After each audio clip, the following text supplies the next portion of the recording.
दोस्तों very good morning to all of you. आज के इस शानदार वीडियो में आप सभी का स्वागत करता हूं। दोस्तों आज का जो पहला प्रश्न बना है बहुत ही इंपॉर्टेंट क्वेश्चन है। क्वेश्चन यहाँ पर दोस्तों क्या बना है कि हाल ही में एशियन क्रिकेट काउंसिल एशियाई क्रिकेट परिषद जो है उसके नए अध्यक्ष कौन बनाए गए हैं। तो बहुत ज़्यादा इसका चर्चा चल रहा है हाँ कि हाल ही में एशियन क्रिकेट काउंसिल के जो नए अध्यक्ष हैं वो बनाए गए हैं जय शाह। ये जय शाह कौन है?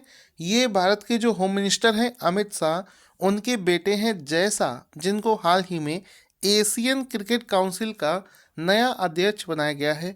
तो ऑप्शन नंबर 20 का राइट आंसर हो जाएगा। यहाँ पर आप देख सकते हैं जय शाह का फोटो, जिनको हाल ही में एशियन क्रिकेट काउंसिल का नया अध्यक्ष बनाया गया है। अच्छा एक चीज़ और है कि इस समय ये जो जय शाह हैं ये कौन सी पोस्ट पर हैं। तो इस समय जो जय शाह हैं ये बीसीसीआई के सचिव हैं। किसके? बीसीसीआई के सचिव के पद पर ऑलरेडी हैं और इनको ही एशियाई क्रिकेट काउंसिल का नया अध्यक्ष बनाया गया है। ठीक है, अब हम लोग क्या करेंगे, अब हम लोग एशियन क्रिकेट काउंसिल, बीसीसीआई और आईसीसी के बारे में जितनी भी इंफॉर्मेशन एग्ज़ाम में पूछी जाती है उसको रिवीजन कर लेते हैं। तो पहले हम करेंगे एशियन क्रिकेट काउंसिल के बारे में। तो एशियन क्रिकेट काउंसिल की जो स्थापना है ये 19 सितंबर 1983 को करी गई थी। इसका जो मोटो है वो है क्रिकेट फॉर गुड।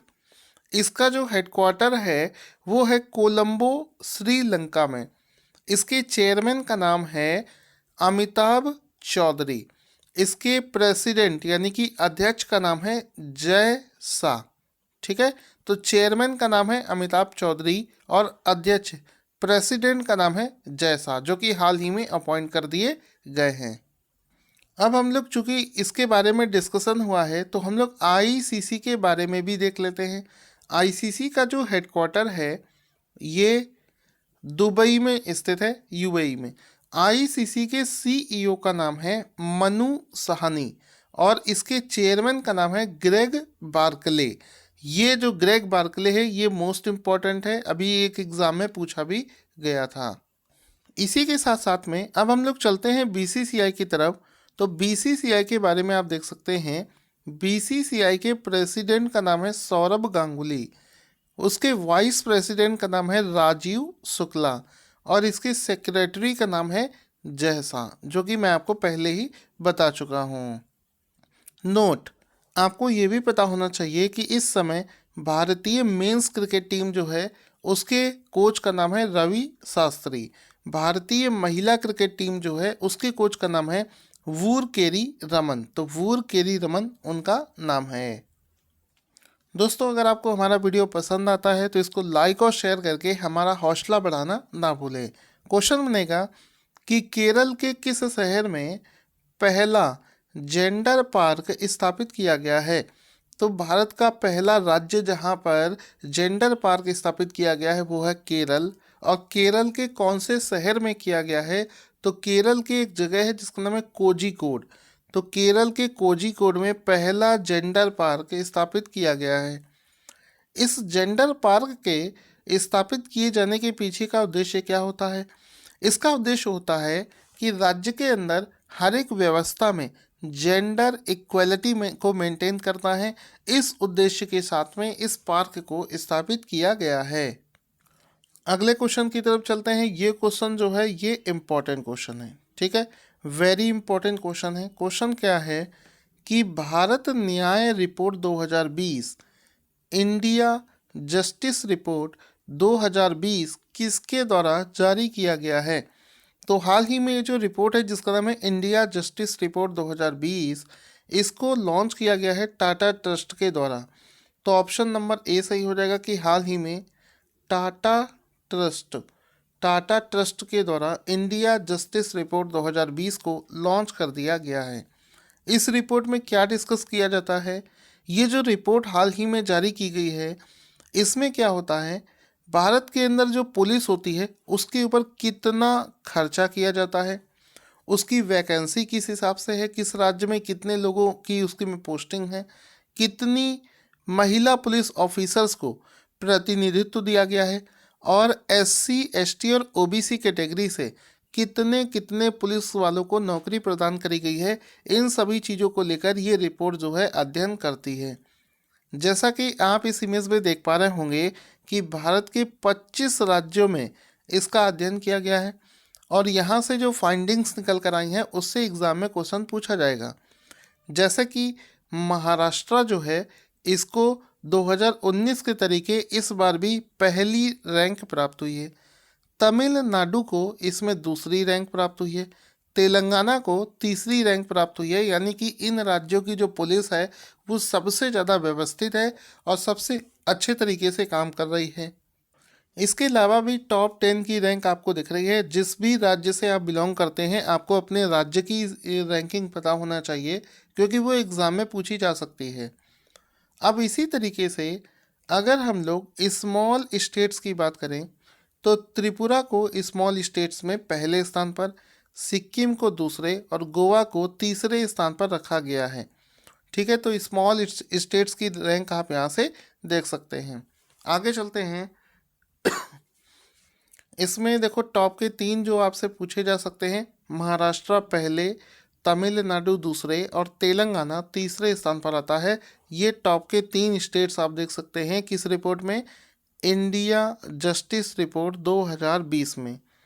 ठीक है, तो इसको मैं लिख देता हूँ, दिस इज़ वेरी इंपॉर्टेंट, आप इस पॉइंट को नहीं भूलेंगे। आगे चलते हैं दोस्तों। जनवरी 2021 में किस देश ने बासमती चावल के लिए जीआई टैग प्राप्त किया है? तो भारत के पड़ोसी देश पाकिस्तान, ऑप्शन नंबर सी इसका राइट आंसर हो जाएगा। एक पतला सा लंबा सा राइस होता है जिसको बासमती राइस बोलते हैं, इसके लिए हाल ही में भारत के पड़ोसी देश पाकिस्तान ने जीआई टैग प्राप्त किया है, तो ऑप्शन नंबर सी इसका राइट आंसर हो जाएगा। क्वेश्चन है, और ये क्वेश्चन इम्पोर्टेंट भी है, वेरी इम्पोर्टेंट क्वेश्चन बनेगा कि आयुष्मान भारत योजना का नया मुख्य कार्यकारी अधिकारी यानी कि सीईओ किसे अपॉइंट किया गया है? आंसर हो जाएगा हाल ही में आरएस शर्मा। आरएस शर्मा, हाल ही में आरएस शर्मा को आयुष्मान भारत योजना का नया सीईओ अपॉइंट कर दिया गया है। तो आरएस शर्मा का फोटो देख सकते हैं, जिनको हाल ही में नया सीईओ बना दिया गया है आयुष्मान भारत योजना का। ये किसका स्थान लेंगे? तो ये इंदु भूषण का स्थान लेंगे, जो कि सबसे पहले सीईओ थे। जब से ये योजना को चलाया गया था तब से इंदु भूषण इसके सीईओ थे। अब आरएस शर्मा को इसका सीईओ बना दिया गया है। ये जो योजना है आयुष्मान भारत, इसको 2018 में शुरू किया गया था। ये सरकार के द्वारा शुरू करी गई एक हेल्थ इंश्योरेंस योजना है। आगे चलते हैं। क्वेश्चन बनेगा कि हाल ही में अनाउंस किया गया है एएफसी विमेंस एशिया कप 2022 में जो होगा उसको किस देश में आयोजित किया जाएगा? तो हाल ही में इसके लिए इलेक्शन हुए थे, जिसमें कि भारत ने इस सीट को जीत लिया है। 2022 में विमेंस एशिया कप 2022 जो होगा वो भारत में आयोजित किया जाएगा, तो ऑप्शन नंबर ए इसका राइट आंसर हो जाएगा। इसका फोटो भी आप एक देख सकते हैं, विमेंस एशिया कप एएफसी, जो कि भारत में आयोजित किया जाएगा। कब किया जाएगा? 20 जनवरी 2022 से, यानी कि अगले साल 6 फरवरी 2022 तक इस इवेंट को आयोजित किया जाएगा भारत में। हाल ही में एक रिपोर्ट है जिसको हाल ही में प्रेसिडेंट रामनाथ कोविंद जी के द्वारा प्रस्तुत किया गया है, और उस रिपोर्ट में कुछ क्वेश्चंस बने हैं। क्वेश्चन बनेगा कि एक रिपोर्ट के अनुसार माता मृत्यु दर यानी कि मदर मॉर्टेलिटी रेट वर्ष 2014 में 130 प्रति लाख से घटकर वर्ष 2020 में कितना हो गया है? तो एमएमआर जो है, एमएमआर मैटरनिटी मॉर्टेलिटी रेट, ये 130 प्रति 1 लाख से घटकर 113 प्रति लाख जो है पहुंच गया है, तो ऑप्शन नंबर सी इसका राइट आंसर हो जाएगा। आगे चलते हैं।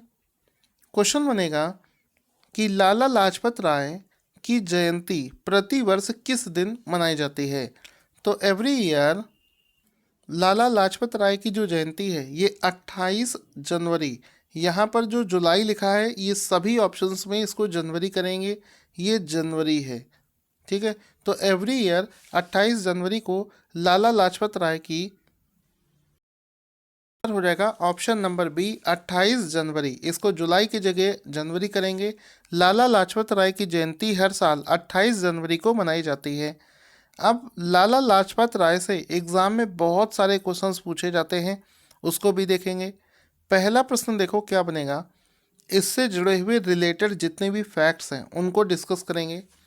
लाला लाजपत राय को पंजाब केसरी के नाम से भी जाना जाता है। इनको पंजाब का शेर भी कहा जाता है। ये दोनों चीज़ें एग्जाम में पूछी जाती हैं। उसके बाद में इन्होंने स्वामी दयानंद सरस्वती से प्रभावित होकर लाहौर में आर्य समाज में ज्वाइन किया था, शामिल हो गए थे। तो एग्ज़ाम में पूछा जाता है किससे प्रभावित होकर इन्होंने आर्य समाज में ज्वाइन किया था, तो स्वामी दयानंद सरस्वती से प्रभावित होकर इन्होंने ज्वाइन किया था। इसके बाद में एक प्रश्न बनता है कि इन्होंने बिपिन चंद्र पाल, बाल गंगाधर तिलक के साथ मिलकर बाल लाल पाल तिकड़ी का गठन भी किया था। 1917 में इन्होंने न्यूयॉर्क में home rule league of America की स्थापना करी थी। तो home rule league of America की स्थापना 1917 में न्यूयॉर्क में लाला लाजपत राय ने किया था। साथ ही साथ में उन्होंने आर्य गजट का संपादक भी थे, जो इन्होंने स्थापित किया था। 1984 में उन्होंने पंजाब नेशनल बैंक की सह स्थापना भी करी थी। ये भी एग्जाम में पूछा जा चुका है। उन्होंने अकाल के दौरान लोगों की सहायता करने के लिए 1897 में हिंदू राहत आंदोलन की भी स्थापना करी थी। ये भी एग्जाम में पूछा गया है। क्वेश्चन बनेगा, जनवरी 2021 में कला उत्सव 2020 किस मंत्रालय के द्वारा आयोजित किया गया है? तो दोस्तों ये जो कला उत्सव है इसको हाल ही में शिक्षा मंत्रालय के द्वारा आयोजित किया गया है। तो कला उत्सव 2020 को शिक्षा मंत्रालय के द्वारा आयोजित किया गया है। यहाँ पर आप देख सकते हैं 11 से 22 जनवरी 2021 कला उत्सव 2020, जिसको शिक्षा मंत्रालय के द्वारा आयोजित किया गया है। इसको आयोजित किए जाने के पीछे का उद्देश्य क्या है कि शिक्षा में पढ़ाई के साथ साथ में कला का भी विशेष महत्व है, जिसके बारे में इस प्रोग्राम को आयोजित किया गया है। कला के अंदर में आपका संगीत, रंगमंच, नृत्य, दृश्य कला, शिल्प कला, ये सभी कलाएं आती हैं जो कि एजुकेशन के साथ साथ हमें प्रदान की जानी चाहिए। शिक्षा मंत्रालय के बारे में समझते हैं। इसकी स्थापना दिल्ली में, इस समय शिक्षा मंत्री रमेश पोखरियाल निशंक और मुख्यालय का इसका है दिल्ली में। तो दोस्तों आज हम लोगों ने जितने भी क्वेश्चंस पढ़े हैं उसका रिवीजन कर लेते हैं। केरल का जो पहला जेंडर पार्क है ये कोझिकोड में स्थापित किया गया है। उसके बाद में क्वेश्चन है कि एशियन क्रिकेट काउंसिल के अध्यक्ष कौन बनाए गए हैं? तो जय शाह इसका राइट आंसर हो जाएगा। उसके बाद में क्वेश्चन है Indian justice report 2020 Tata trust के द्वारा लॉन्च करी गई है। उसके बाद में जनवरी 2021 में किस देश ने बासमती चावल के लिए जीआई टैग प्राप्त किया है? तो पाकिस्तान इसका राइट आंसर हो जाएगा। आयुष्मान भारत योजना के अगले सीईओ कौन बनाए गए हैं? तो आरएस शर्मा को इंदु भूषण की जगह नया सीईओ बनाया गया है। एएफसी विमेंस एशिया कप 2022 किस देश में आयोजित किया जाएगा? तो भारत में आयोजित किया जाएगा। उसके बाद में है कि एमएमआर प्रति लाख कितना हो गया है? 2020 में 113 प्रति लाख से हो गया है। लाला लाजपत राय की जयंती किस दिन मनाई जाती है? तो 28 जनवरी को मनाई जाती है। उसके बाद में क्वेश्चन बनेगा कला उत्सव 2020 किस मंत्रालय के द्वारा आयोजित किया गया है? तो शिक्षा मंत्रालय के द्वारा आयोजित किया गया है। दोस्तों आज का क्वेश्चन जिसका आंसर आपको देना है, पर्यावरण बदलाव पर दुनिया की सबसे बड़ी सर्वे पीपल्स क्लाइमेट रिपोर्ट किसके द्वारा जारी किया गया है? इसका आंसर कमेंट बॉक्स में लिखना ना भूलें। Thank you for watching this awesome video.